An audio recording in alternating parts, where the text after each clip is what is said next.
Hello again, everybody. As we continue with section 9.4, we take a look at the largest president we have ever had, William Howard Taft, who also was a Supreme Court judge, by the way. He was president from 1909 to 1913, and he came after, he was a successor to Roosevelt. In fact, Roosevelt was very, very high on Howard Taft. Thought he was a great person. Um, and eventually they disagree, of course. He did not get stuck in the White House bathtub. I know that sometimes that's a story that people like, but absolutely not true. Um, Paying Aldrich tariff. Remember, a tariff is a tax on an imported good. Sometimes, at some places in history, people think they're good, and in other times, people think that they are not so good. But of course, this was one that was meant to lower tariffs, which generally is good for trade. Generally, there can always be exceptions, but generally, lowering tariffs is good for trade. Gifford Pinchot. I know it's a odd name, but he was the head of the U.S. Forest Service under Roosevelt, and he really believed in this sort of new idea that it was possible to make use of natural resources while still conserving them.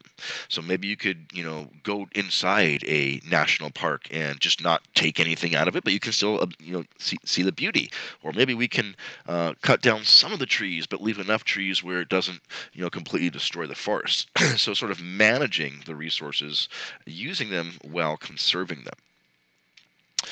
The Bull Moose Party is a nickname for the new Progressive Party, which was formed to support Roosevelt in the election of 1912. Now, what happened was after Taft was president for his first term, Roosevelt had disagreements and was surprised and felt that Taft was not really doing a good job, although by non-biased standards, he did a pretty good job in at least advancing many of the policies that Roosevelt wanted. But at any rate, Roosevelt had retired, and he said, "Okay, I've did my service for the country, so I'm out of politics." But then, after the first term of Taft, Roosevelt wanted to come back, and he wanted to run for president again. And since there was already a Democrat, already a Republican, he decided to form his own party, and it was called the Bull Moose Party. And this is a bull moose. And I say, well, that's a pretty weird name for a political party. And I guess the story goes, Roosevelt had been retired for 4 years, and he had, done a lot of service throughout his life. He was getting up in age, and he was asked, so, President Roosevelt, "Sir, are you sure you have enough, stamina, enough energy to be president?"